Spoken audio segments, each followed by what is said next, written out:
Assalamualaikum, welcome to my channel Rina Rahmawati. Karena bulan Ramadan semakin dekat, kali ini aku mau share resep pastel isi wortel kentang yang super renyah banget. Dan insya Allah ini nggak over minyak, 6-7 jam ke depan ya bun. Jadi cocok banget untuk menu berbuka, karena saat dimakan nanti insya Allah masih tetap renyah dan tidak over minyak. Tapi sebelum lanjut, seperti biasa ya, support aku dengan tekan tombol subscribe supaya makin banyak lagi resep yang aku bagikan. Oke lanjut, kita buat dulu bahan kulitnya. Masukkan terigu protein sedang 200 gram, terigu protein rendah 150 gram, 65 gram margarin, 1 butir telur, garam, 3 sendok makan minyak sayur, dan siapkan 80-90 ml air dingin. Aduk-aduk semua bahan. Di tahap ini aku mengaduknya menggunakan spatula ya bun. Setelah bahan telurnya sudah tercampur dan sudah tidak terlalu basah, di sini aku lanjutkan menggunakan tangan. Pastikan tangan kita sudah bersih dan sudah dicuci sebelumnya ya bun. Di sini juga aku masukkan airnya itu bertahap, sedikit demi sedikit agar adonannya itu pas dan tidak terlalu lembek. Kita uleni sampai semua bahannya tercampur rata. Dan memasukkan airnya itu jangan langsung sekaligus banyak, ini benar-benar harus sedikit demi sedikit ya bun, supaya nanti adonannya itu tidak lembek. Oh iya, jadi manfaat terigu protein rendah yang aku campur ini, ia akan menghasilkan pastel yang sangat renyah ya bun.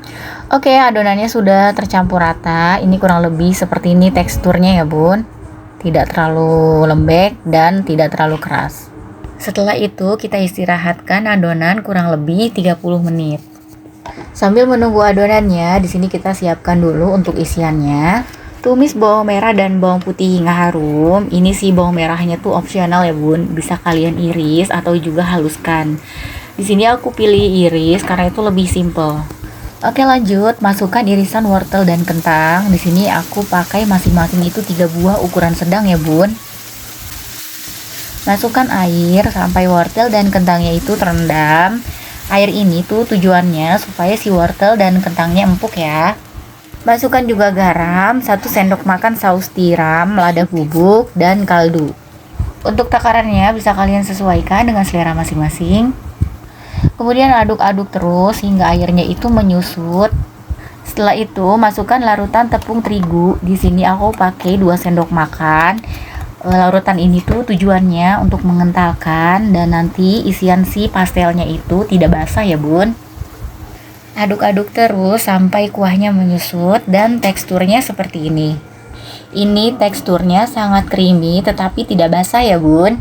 Oke, kita balik lagi ke adonannya. Di sini aku mau bagi-bagi adonannya. Kalian bisa menggunakan timbangan jika ingin adonannya itu sama rata.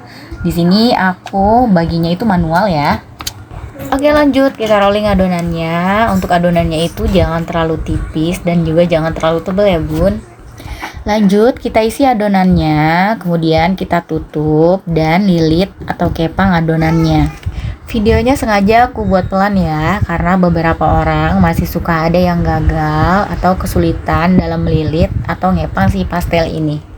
Cara mengepangnya itu seperti ini ya bun. Ini kalian tekan dulu, kemudian agak sedikit kalian tarik, kemudian kalian lipat.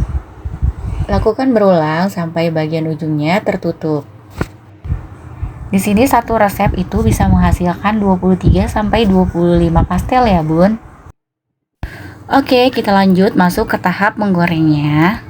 Agar menghasilkan pastel yang mulus, ini untuk menggoreng pastelnya dalam keadaan minyak tidak panas ya bun. Jadi walaupun ini pastelnya digoreng dalam keadaan minyak tidak panas, kalian tidak perlu khawatir pastelnya akan over minyak ya bun. Insya Allah resep yang aku bagikan ini adalah jenis pastel mulus yang renyah dan tidak berminyak. Oke, ini pastelnya sudah matang dan sudah bisa kita angkat. Jangan lupa untuk ditiriskan terlebih dahulu ya. Jadi kali ini aku gorengnya hanya sebagian dan sebagiannya lagi ini aku stok dan aku simpan di kulkas dalam keadaan mentah. Sebenarnya ada 2 metode untuk stok si pastelnya ini. Yang pertama, kalian bisa stok saat masih mentahan seperti ini. Tapi jangan lupa beri sedikit taburan terigu dan dialasi dengan plastik jika akan ditumpuk. Yang kedua, kalian bisa goreng dulu pastelnya setengah matang. Jadi saat akan dimakan, kalian tinggal goreng lagi sampai benar-benar matang. Untuk penyimpanannya sendiri, kalian cukup simpan di kulkas bawah. Ini tuh tahan sampai 2 hari ke depan ya. Untuk menggoreng pastel frozen mentahannya, ini metode gorengnya itu sama. Kalian goreng dalam keadaan minyaknya itu belum panas ya. Ini dia penampakan pastelnya, renyah dan tidak over minyak. Jadi sangat cocok untuk menu tambahan berbuka karena ini akan tetap renyah walau sudah dalam keadaan dingin ya. Jenis pastel ini sangat cocok untuk ide jualan juga ya. Selamat mencoba!